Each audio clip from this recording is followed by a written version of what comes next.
con la clausura o cierre del ejercicio que lo habíamos visto en la reunión anterior, pero que lo deberíamos repasar. ¿Están viendo la filmina, chicos? Sí, profe, se ve. ¿Se la ve la filmina? Ok, gracias. Gracias. Bueno, en esta filmina habíamos conversado nosotros de que el presupuesto se formula, se sanciona, se promulga, se publica antes del ejercicio financiero. ¿Cómo? Hola, hola. Ese presupuesto se ejecuta durante el ejercicio financiero. Al 31 del 12, fecha de cierre del ejercicio financiero, el ejercicio se cierra. Al cerrarse, hay que determinar los resultados. Esos resultados, como salen de la ejecución presupuestaria, son resultados presupuestarios. Y como el presupuesto es financiero, son resultados financieros. Vamos a tratar de ver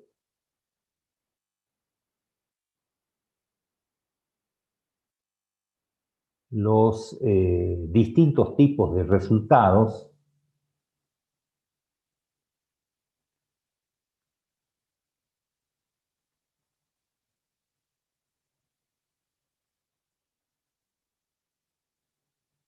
Discúlpenme que la cerré a la...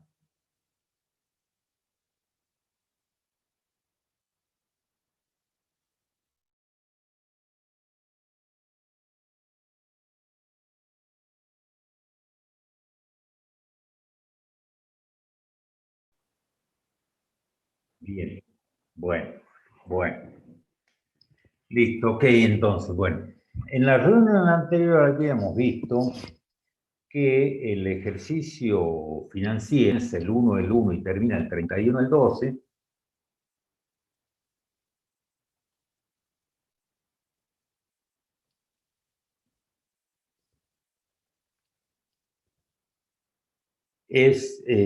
Al final, el 31 del 12, hay que determinar resultados. Esos resultados, por resultar de la ejecución presupuestaria, son indudablemente resultados presupuestarios. Además, como el presupuesto es financiero, indudablemente que son resultados financieros. Hablar de resultados, deberíamos comenzar por definir qué es el resultado. El resultado es lo que resulta de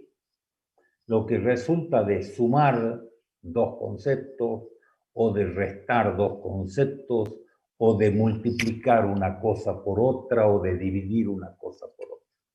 Acá, hablando de ejecución presupuestaria, vamos a tratar de ver qué tipo de resultados son los que surgen de esa ejecución presupuestaria.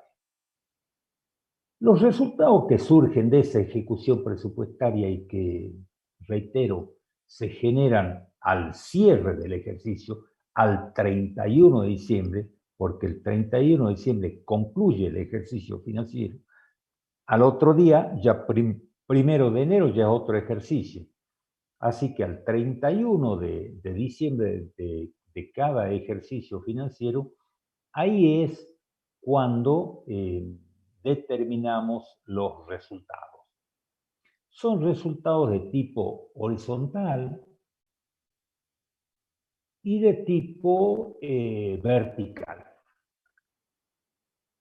Vamos a tratar de ver qué son unos y qué son otros. Los resultados, reitero, salen de la ejecución presupuestaria. En esta filmina, ustedes van a ver los resultados financieros horizontales, se llama. Comenzamos viendo el crédito autorizado, que es la autorización máxima para gastar. Vemos también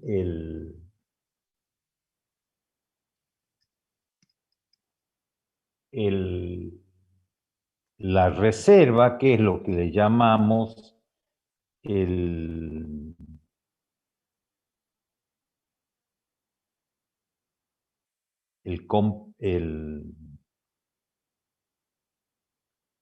es la imputación preventiva.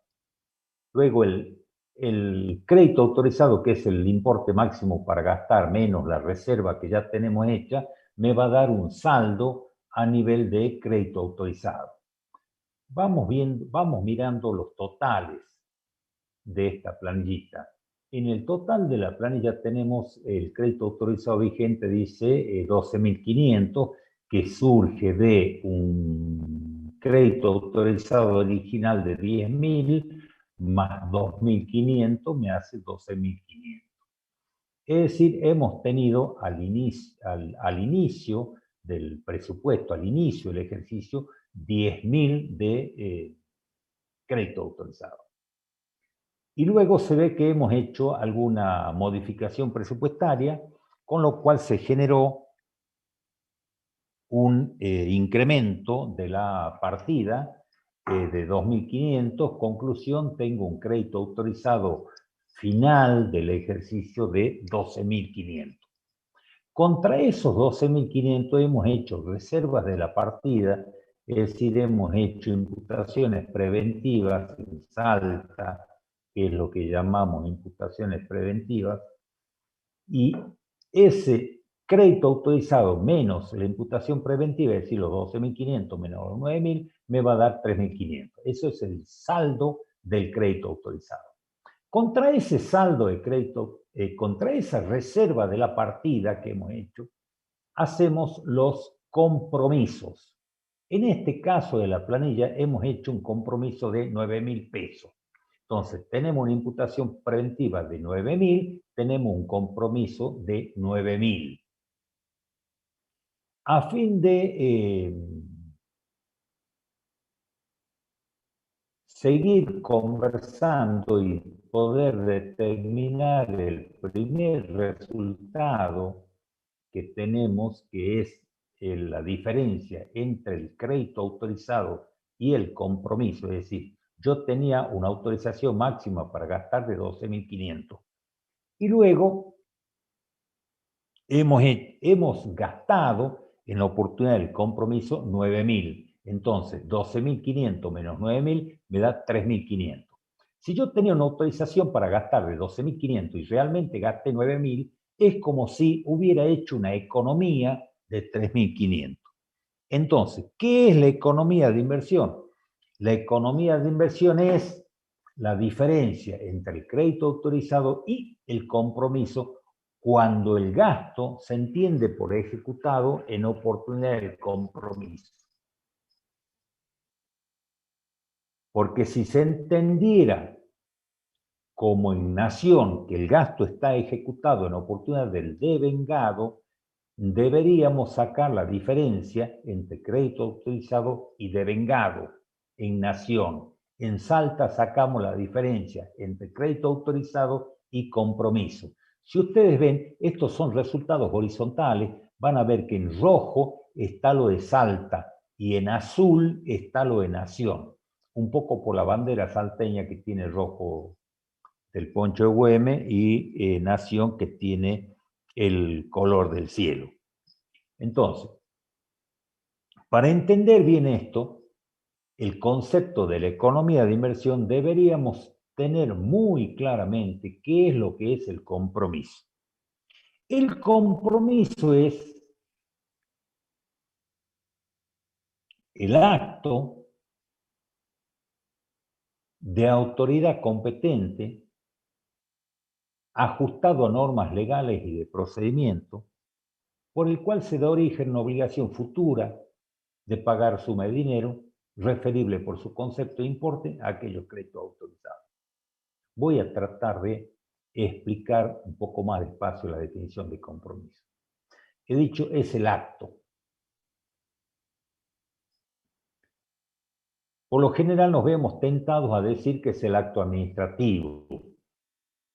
No, no es el acto administrativo. El compromiso no es un acto administrativo, es un acto de administración. Si fuera un acto administrativo, ese compromiso tendría efecto hacia afuera de la administración, hacia tercero. El compromiso no tiene efecto hacia afuera, tiene efecto solamente hacia adentro de la administración. Entonces, por lo menos a mí me queda claro que el compromiso no es un acto administrativo, sino que es un acto de administración.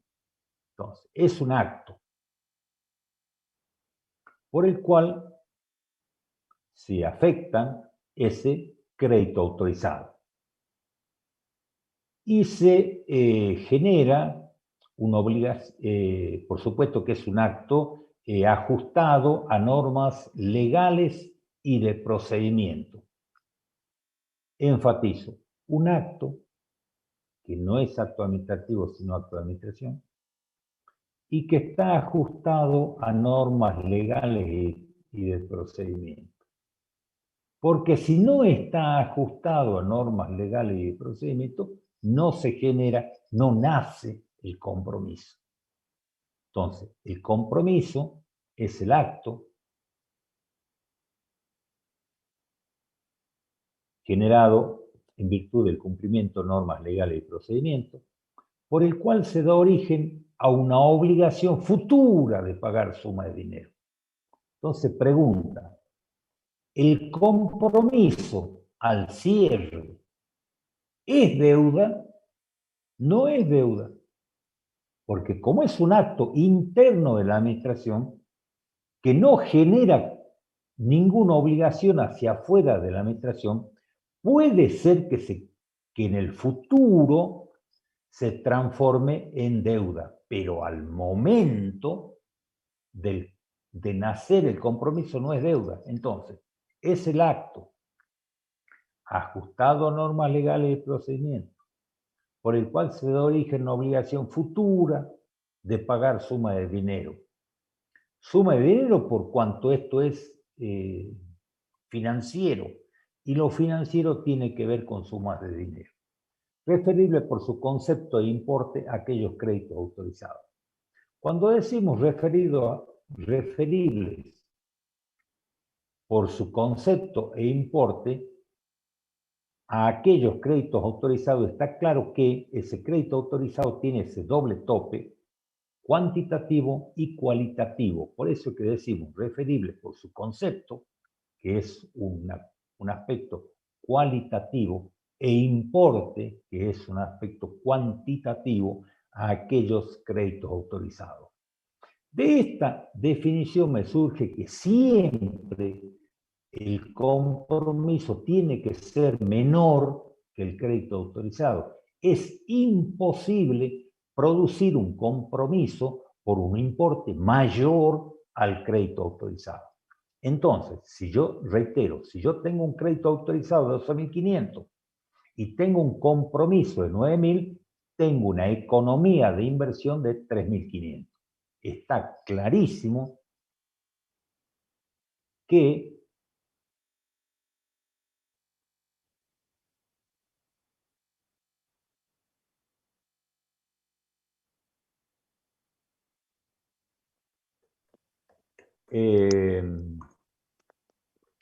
Un alumno me consulta que está teniendo problemas con el internet y pregunta si esta clase se va a subir a la plataforma. Sí, el Power lo vamos a subir a la plataforma, ¿sí?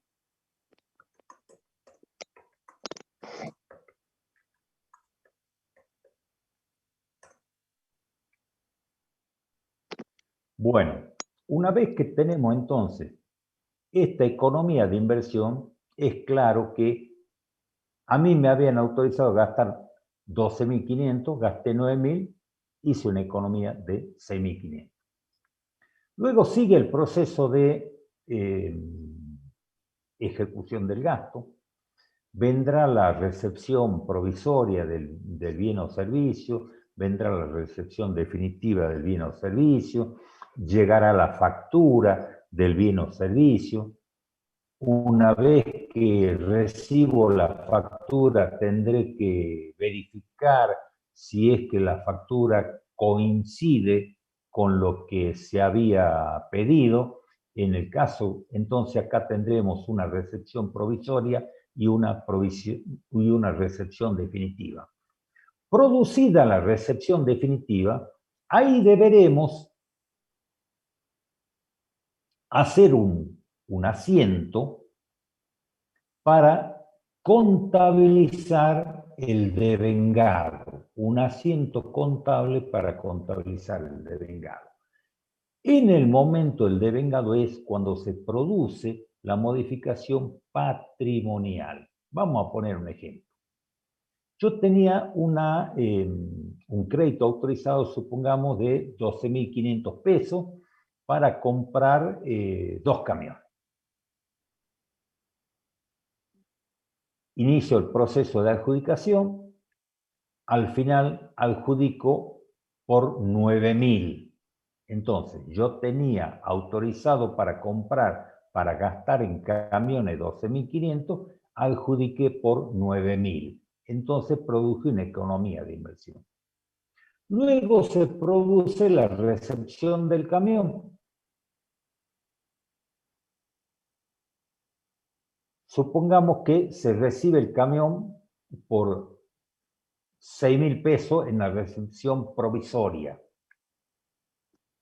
Va 2 camiones, que en el conjunto son 6.000 pesos. De esos 2 camiones se aprueba la recepción solamente por uno, por 4.500. Entonces se hace la recepción definitiva solamente por 4.500. Consecuentemente, el proveedor factura 4.500. Se recibe la factura por 4.500.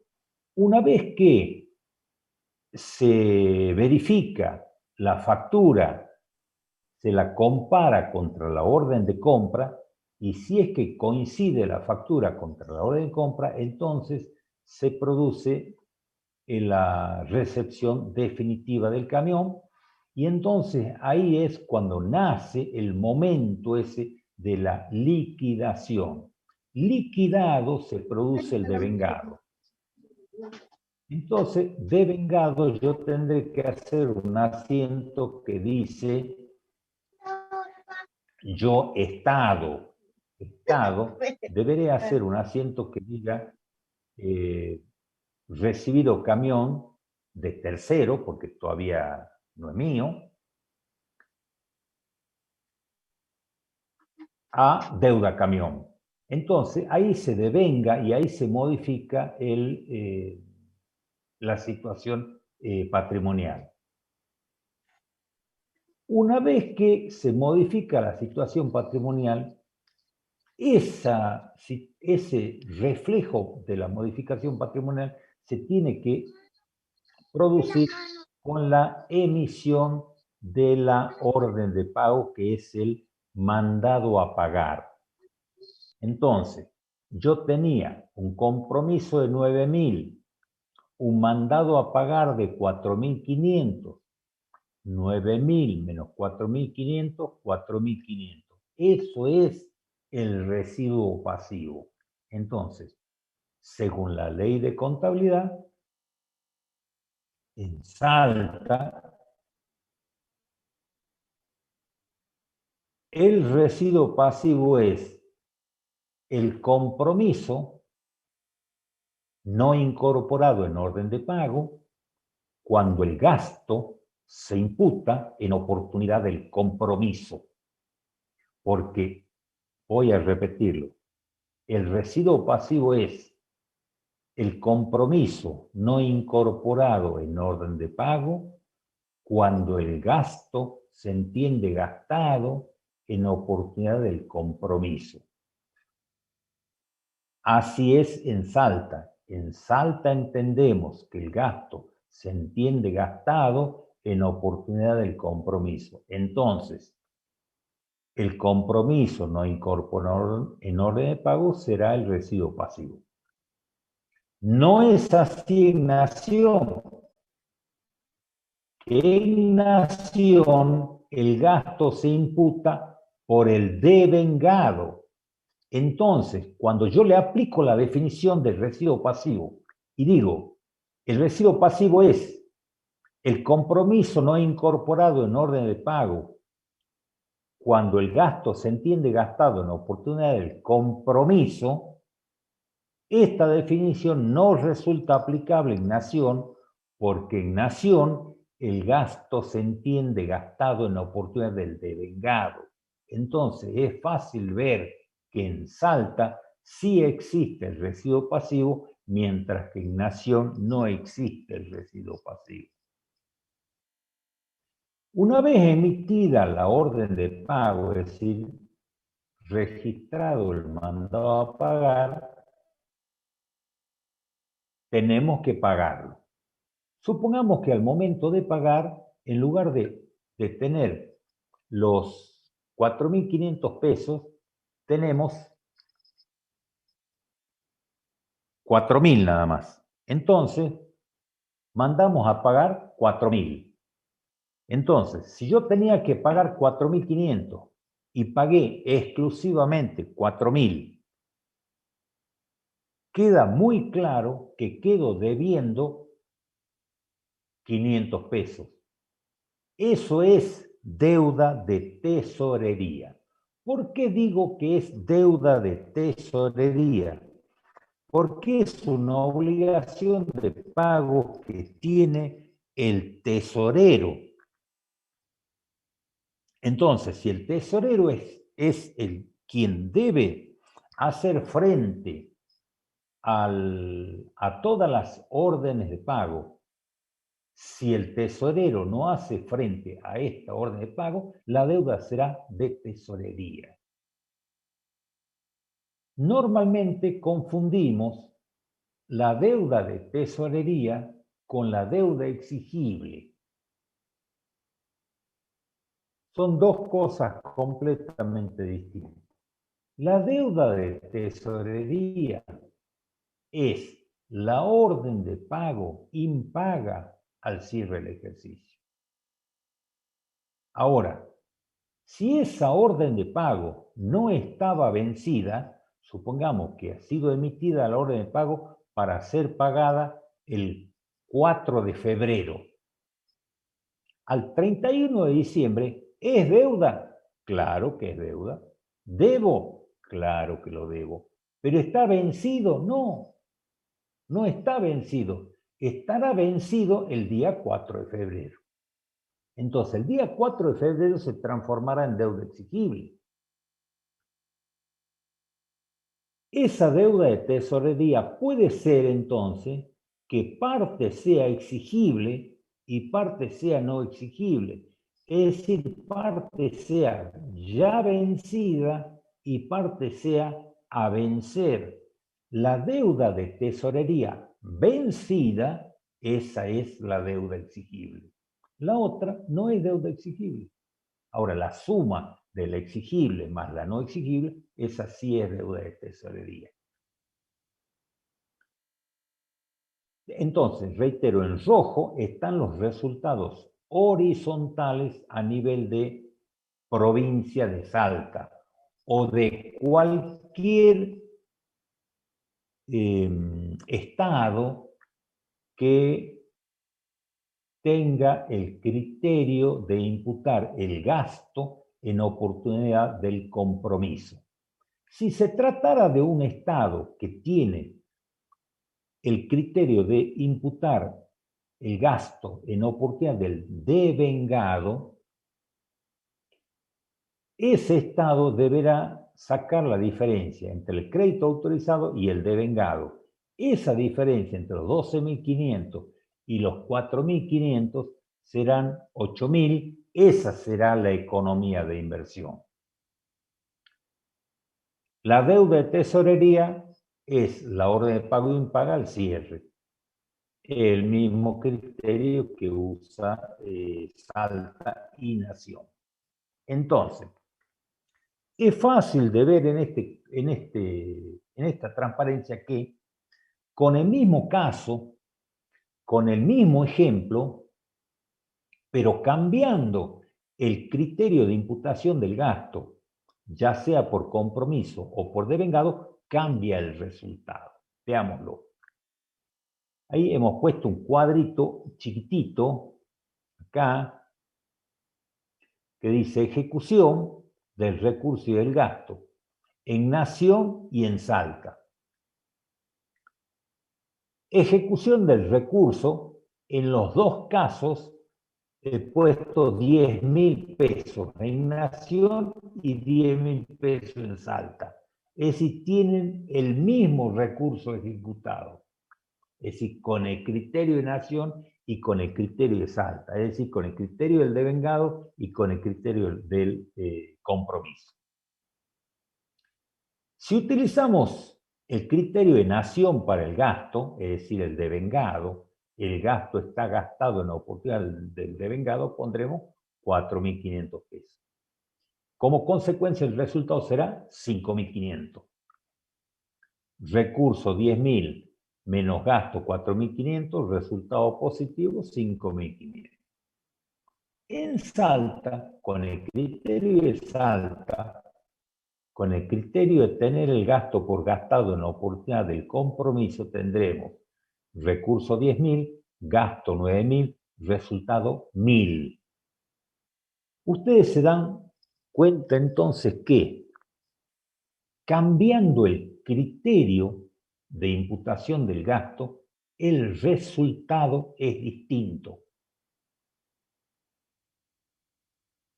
Entonces, supónganse que vamos al exterior a tomar un crédito.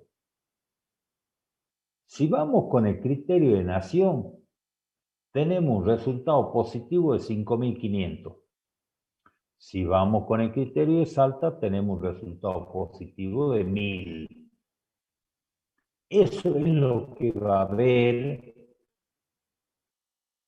el prestador del crédito. Y fíjense en que es exactamente el mismo caso. Entonces, como el prestador del crédito sabe que el resultado tiene que ver con el criterio de imputación del gasto, no solamente le va a pedir cuánto es el resultado, sino que le va a pedir el cuadro completo y el posible acreedor, el posible prestador del crédito, él hará los análisis que correspondan. Otros tipos de resultados a nivel horizontal son los residuos pasivos perimidos. Vamos a tratar de explicar qué es. El resultado pasivo, ya hemos dicho, es con el criterio de Salta. En Nación no existe, porque el resultado pasivo nace cuando el criterio que se utiliza para el gasto, para la ejecución del gasto, es el compromiso. Entonces, el residuo pasivo va a ser la diferencia entre el compromiso y el mandado a pagar. Esos 4.500. ¿Qué representa ese 4.500? Ese 4.500 representa las órdenes de pago emitidas, adjudicadas, es decir, todos los compromisos todas las adjudicaciones recibidas conforme por la contraparte y no cumplidas por esa contraparte. Como no las cumplió, es que yo, Estado, no emito el mandado a pagar. Entonces, ese residuo pasivo puede ser que el año que viene se transforme en deuda o no. No sé. No sé. Lo que sí sé es que al 31 de diciembre de este año, el residuo pasivo no es deuda. No es deuda. No es deuda porque la contraparte no cumplió con su parte. Como no cumplió con su parte, es que no se incorporó en orden de pago. Ahora, alguien me podrá decir, ¿es una deuda eventual que en el futuro se puede producir? Sí. Consecuentemente, cuando contabilizamos el residuo pasivo, deberíamos, en la contabilidad tradicional del sector privado, provisionarlo. En el sector público le hacemos un asiento de orden, pero reitero, no es pasivo. Ahora, el año que viene, cuando se ejecuten esos 4.500 del residuo pasivo constituido, esos 4.500 no serán ejecutados con cargo a la partida del año que viene, porque ya fueron ejecutados en el año anterior. Entonces tendrá que usarse la partida del residuo pasivo.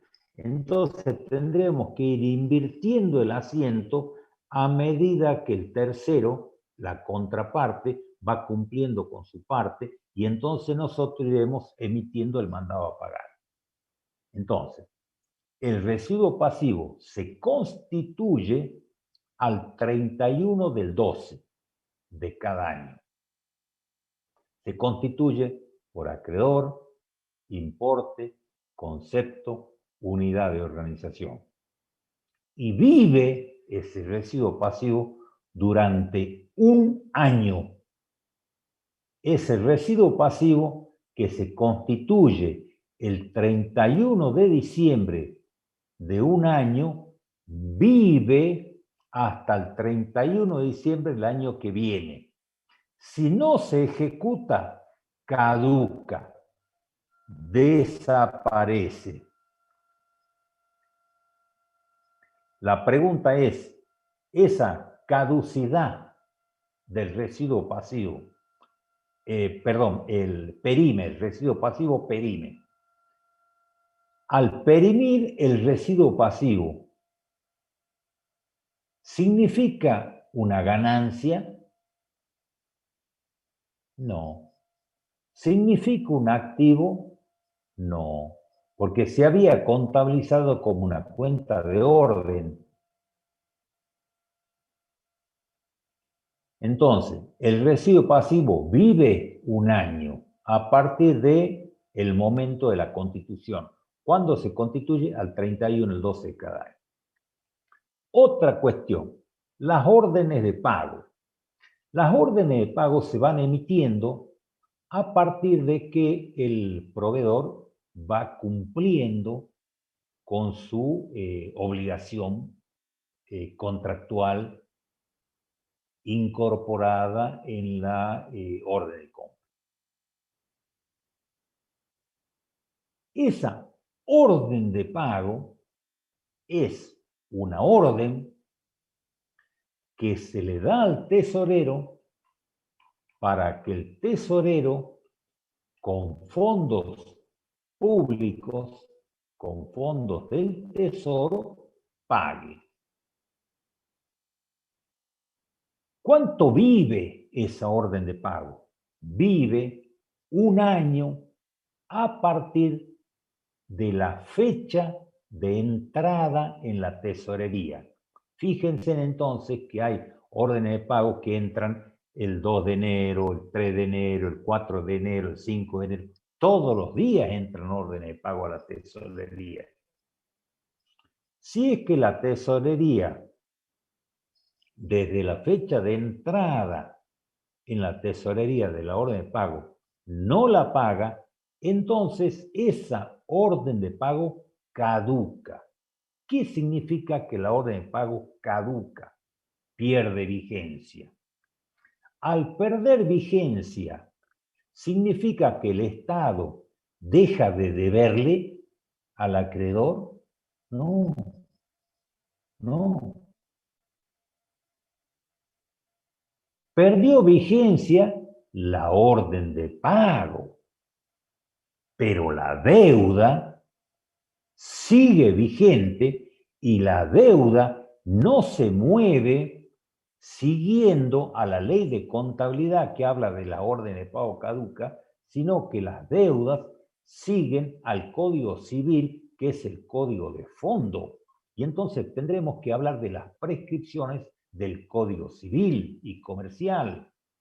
Entonces tendremos prescripción corta, prescripción larga, porque si no, fíjense en ustedes que es muy fácil planchar una orden de pago en tesorería durante un año y consecuentemente ya no le debo mal al proveedor. No. Ahora, ¿qué hace el proveedor cuando la orden de pago caduca? El proveedor debe pedir que se emita una orden de pago nueva en reemplazo de esta orden de pago que técnicamente y por cuestiones que él no entiende, porque no es necesario que todos los proveedores del Estado entiendan de contabilidad pública, el proveedor que vende chapita entiende de chapita, pero no entiende de orden de pago caduca. Él entregó la chapita y sabe que el Estado durante un año, de la fecha de ingreso de la hora de pago en la tesorería, no le pagó. Eso entiende. Entonces se presenta en la tesorería general y dice, ¿por qué no me pagan ustedes? Ah, bueno, porque su orden de pago está caduca. Ah, bien. ¿Y entonces qué tengo que hacer yo? Entonces él, en virtud del Código Civil, que es un código de fondo, tendrá que hacer una nota a la administración pidiendo que la orden de pago número tal sea reemplazada por nueva orden de pago y se le pague. Después existen otros muchísimos tipos de resultados de las ejecuciones presupuestarias que tienen que ver con los acopios y desacopios de stocks, tienen que ver con diferencias de inventario, tienen que ver con recursos, incobrables, tienen que ver por ejecución de recursos en más o en menos. Entonces, en resumen, los resultados horizontales tienen que ver con la ejecución presupuestaria.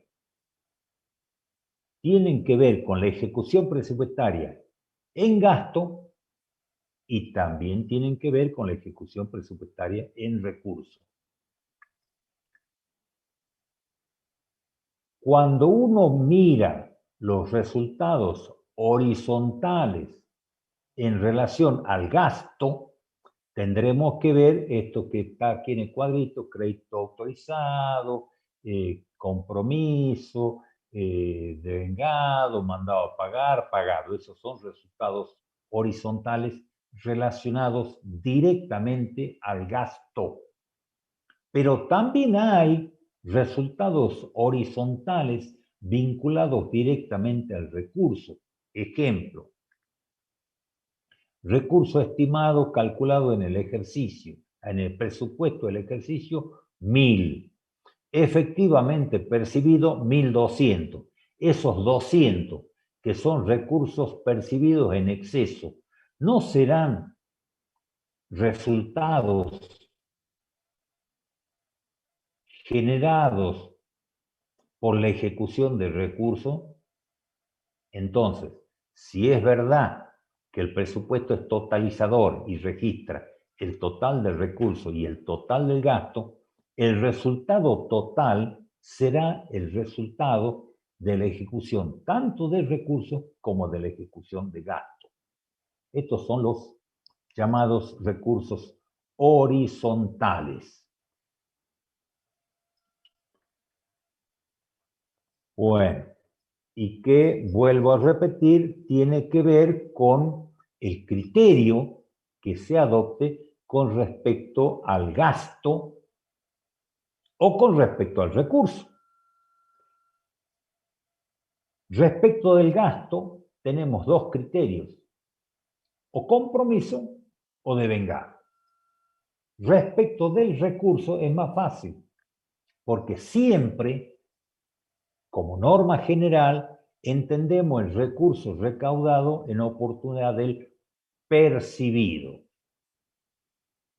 Entonces, con esto hemos visto rápidamente, por cierto, los resultados horizontales. Hay otro tipo de resultados que son los resultados verticales. Los resultados verticales son los que se exponen en lo que llamamos AIF, esquema ahorro, inversión, financiamiento. Este esquema, denominado ahorro, inversión, financiamiento, ¿qué es lo que muestra? Pues como su nombre lo dice, muestra el ahorro, la inversión y el financiamiento. Voy a tratar de explicar qué es el ahorro, qué es la inversión y qué es el financiamiento. El ahorro tiene que ver con los recursos y gastos corrientes. Cuando digo recursos y gastos corrientes, estoy hablando del concepto según el nomenclador de recursos con la clasificación económica. ¿Cuáles son los recursos y gastos corrientes? Pues son los recursos y gastos normales, los mínimos que tiene que hacer el Estado. Supongamos un caso que tenemos recursos 100, gastos 65 más 15 son 80. Entonces 100 menos 80, 20. Como el recurso es mayor que el gasto, tendré un ahorro. Caso contrario, si me da negativo, tendré un desahorro. Esto es lo que llamamos resultado económico. Entonces, ¿qué es el resultado económico? Es la diferencia entre recursos y gastos a nivel de corriente. Es decir, recursos corrientes, gastos corrientes.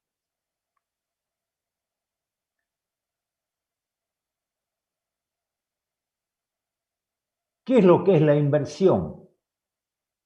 La inversión tiene que ver con los recursos y gastos a nivel de capital. En este ejemplo que vemos acá, dice recursos 30, gastos 40. Resultado negativo, 10. Es decir, recursos, vendí el auto viejo en 30 pesos y consecuentemente se produce un ingreso, un recurso de 30 pesos. Gasto, compro un auto nuevo de 40 pesos, razón por la cual sale el tesoro 40 pesos. Entonces, como producido de recurso y gasto, generé una mayor inversión de 10 pesos. Es decir, este negativo significa una inversión Entonces, ¿qué es la inversión? Es la diferencia entre recurso y gasto a nivel de capital, que la ley no le llama nada. Nosotros desde la experiencia le llamamos resultado de las cuentas de capital y de los recursos y gastos de capital. Para los que saben economía, es necesario aclararles que no es la cuenta capital que lleva el Banco Central. La cuenta capital que lleva el Banco Central tiene que ver con la entrada y salida de divisa, y entonces nos asustamos cuando la cuenta capital va dando negativa. Acá nos alegramos cuando la cuenta capital va dando negativa, porque significa que vamos invirtiendo en activos de capital. Ahora, el resultado a nivel de corriente más el resultado a nivel de capital me dará un resultado a nivel total, que será el resultado financiero. Por eso es que la ley dice que el resultado económico es la diferencia entre recursos y gastos a nivel de corriente, y cuando a ese resultado económico, dice la ley, le sumamos los recursos y gastos a nivel de capital, me da un resultado financiero.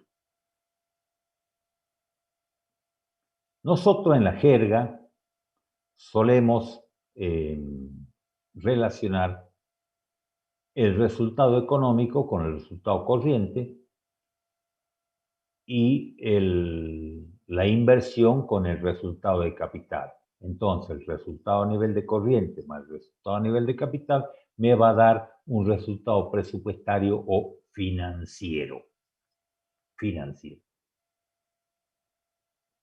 Ahora la pregunta, y el esquema de reinversión financiamiento ahí hace una línea. Y entonces, todos los autores dicen, esto es arriba de la línea. Entonces, ¿qué está arriba de la línea? Están los recursos y gastos corriente y de capital. Arriba de la línea. Que en este caso nos da 10. Porque son 20 de corriente y menos 10 de capital, me da 10. Arriba de la línea. ¿Qué está debajo de la línea? Debajo de la línea está la explicación financiera de cómo se logró esos 10. Y fíjense en que arriba de la línea el 10 es positivo y debajo de la línea el 10 es negativo. Conclusión, cuando yo sumo arriba de la línea más lo que está debajo de la línea, me tiene que dar 0. Porque la partida doble existe. En clases prácticas ustedes van a hacer asientos contables moviendo arriba de la línea y debajo de la línea. Y ustedes van a ver que arriba de la línea y debajo de la línea es como si se espejaran, pero en conceptos distintos. ¿Qué está debajo de la línea? A mí me gusta decir que debajo de la línea está el financiamiento neto. Y digo que es neto porque es neteado de conceptos que son positivos, que son las fuentes, y de conceptos que son negativos, que son las aplicaciones. Entonces, del resultado entre fuentes y aplicaciones me va a dar menos 10. Es decir, el mismo 10 que está arriba de la línea, pero acá con saldo invertido. ¿Cuáles son las fuentes? Y esto lo vemos de contabilidad general, las fuentes y las aplicaciones. La fuente son los recursos provenientes de la disminución de la inversión financiera, del endeudamiento, de incrementos de patrimonio y de una serie de conceptos que están en el nomenclador. Y las aplicaciones son el destino, es decir, una inversión financiera, los stocks al final, la amortización de la deuda, disminución del patrimonio. En este caso, ustedes ven fuente 5, aplicaciones menos 15, y entonces, porque las fuentes son positivas y las aplicaciones son negativas, y entonces el resultado es menos 10, y entonces se espeja con los 10 arriba de la línea. Hay una cosa interesante acá de analizar. Vean ustedes que arriba de la línea, cuando expongo el tema de los gastos, expongo gastos en total 65 más 15, de los cuales 15 son intereses de la deuda y 65 el resto de gastos. Cuando nosotros a este resultado económico, que incluye los intereses de la deuda, le sacamos la influencia de los intereses de la deuda, vamos a ver que en lugar de tener un resultado de 20, vamos a tener un resultado de 35. Eso es lo que se llama resultado económico a nivel primario. Entonces, lo primario, tanto el resultado económico como el resultado financiero, es neteado de los intereses de la deuda. Siempre cuando exponemos las ejecuciones presupuestarias, o al menos yo lo escucho por televisión a los ministros cuando hablan de que el resultado primario les da positivo y que la tendencia es buscar un resultado primario positivo. Bien, estoy completamente de acuerdo.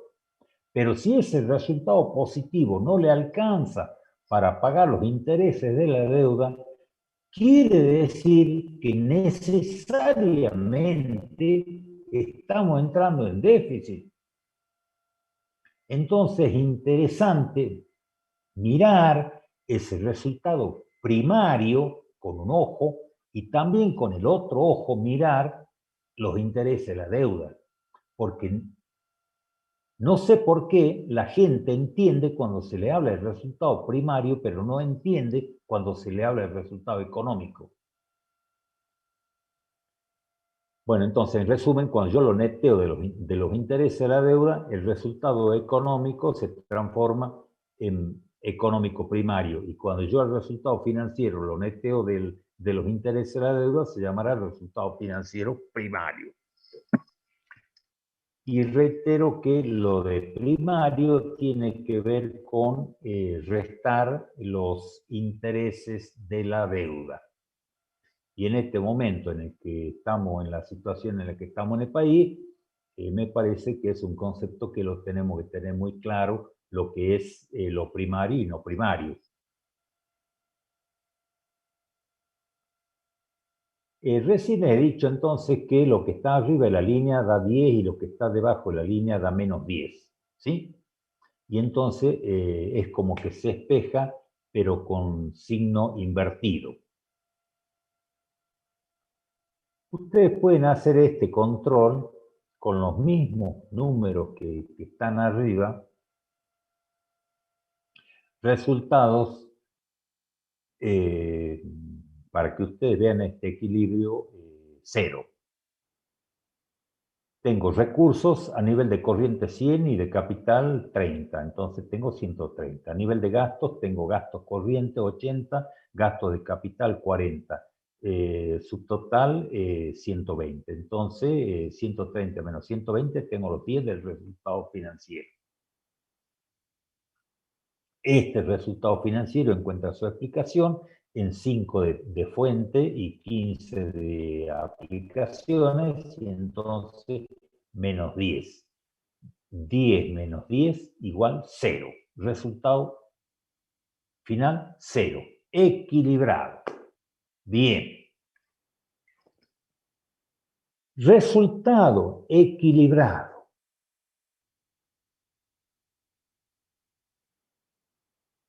Todos los presupuestos nacen equilibrados.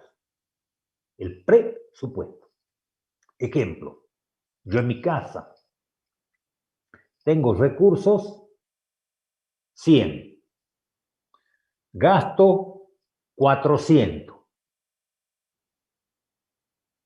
Ustedes me van a decir, Luis, está fundido. No, porque yo tengo recursos propios 100. Y además, los alumnos de la clase, como son solidarios conmigo, me van a prestar 300, entonces son 100 más préstamo 300 igual recurso 400. Recurso 400 menos gasto 400, resultado presupuestario equilibrado. Entonces estoy muy bien. Y no sé si estoy tan bien. Yo lo equilibré en base a préstamo. Eso yo lo puedo ver en la teoría del ciclo, lo puedo ver como, bueno, es una salida, pero no se puede vivir en base a préstamo, porque el día que se corta la cadena de crédito, no vamos a tener más presupuestos equilibrados.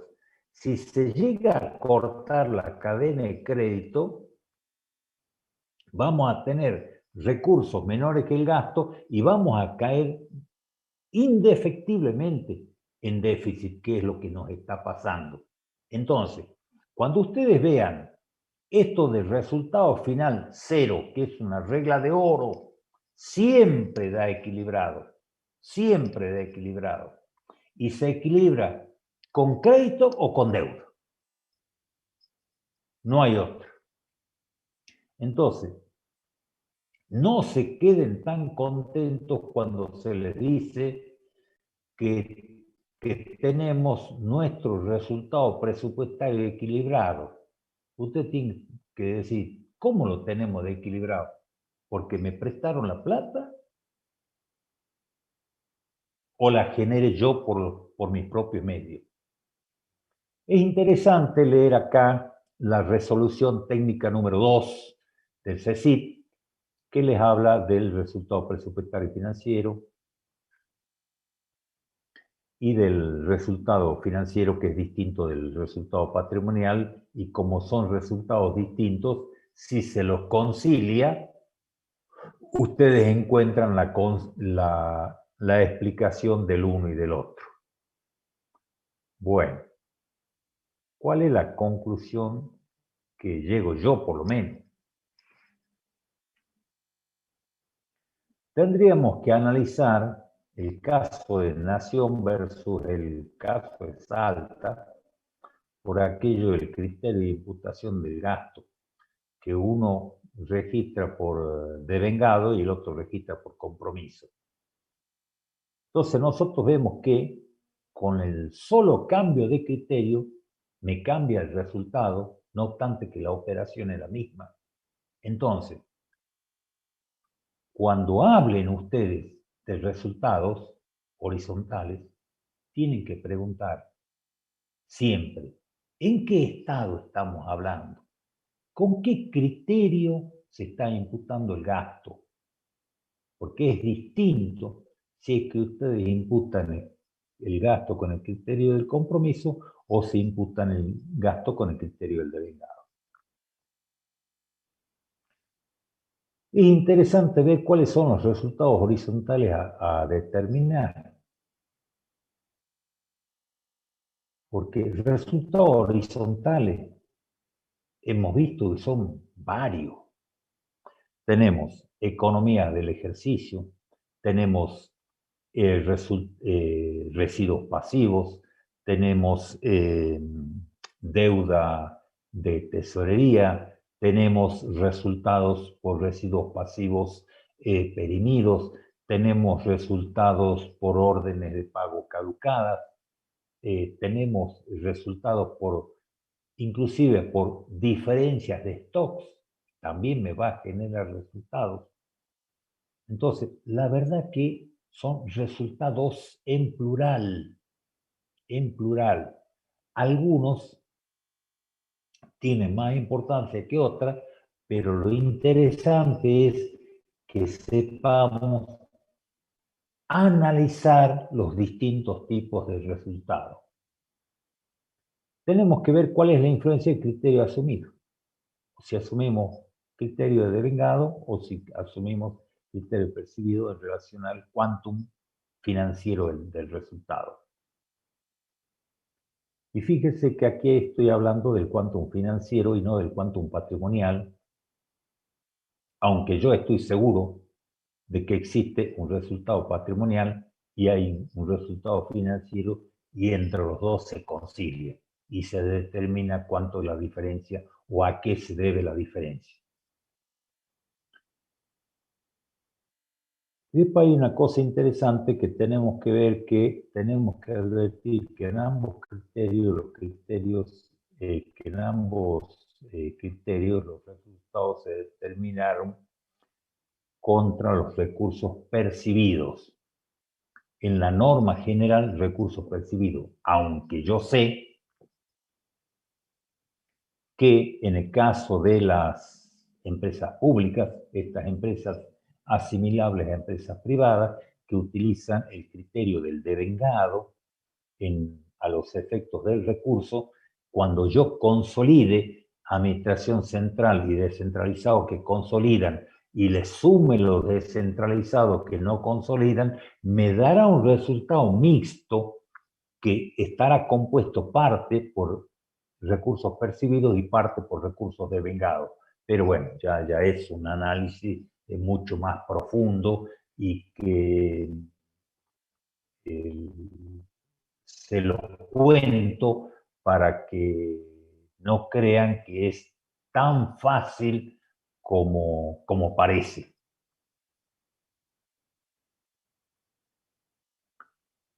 Bueno, más o menos he desarrollado rápidamente esta transparencia.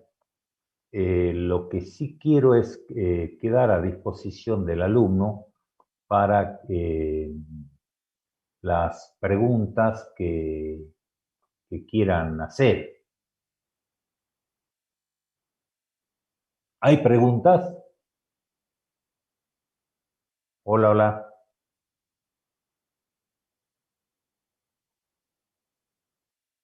Bueno,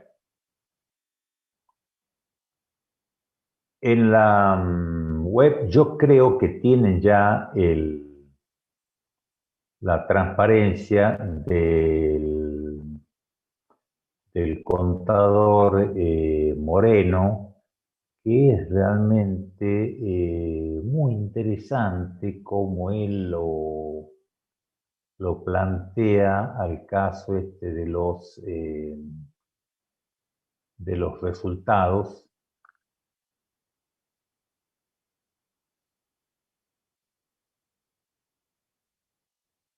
¿Se la ve la transparencia? Bueno, está también en la web, que es el mismo concepto que estoy manejando yo acá. Sí, sí se ve, profe. En el caso que, bueno, ok, en el caso que no haya preguntas, que yo reconozco que es complicadito el tema de los resultados horizontales y resultados verticales, yo preferiría que ustedes maduren todo este cúmulo de conceptos que muy rápidamente les he hecho llegar y sobre todo traten de leer la transparencia del contador Moreno y las transparencias que yo les he que yo se la voy a hacer subir. Y por supuesto que quedo a disposición siempre de ustedes en esta clase o en la clase que viene, cuando ustedes estiman, cuando ustedes quieran hacer alguna pregunta. Y si no hay preguntas, me despido de ustedes. Dios mediante, hasta el próximo miércoles. Y muchas gracias.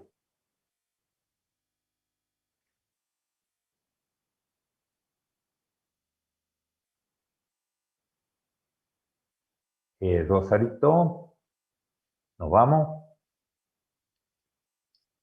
Muchas gracias. Gracias, profe. Buenas noches. Gracias, gracias.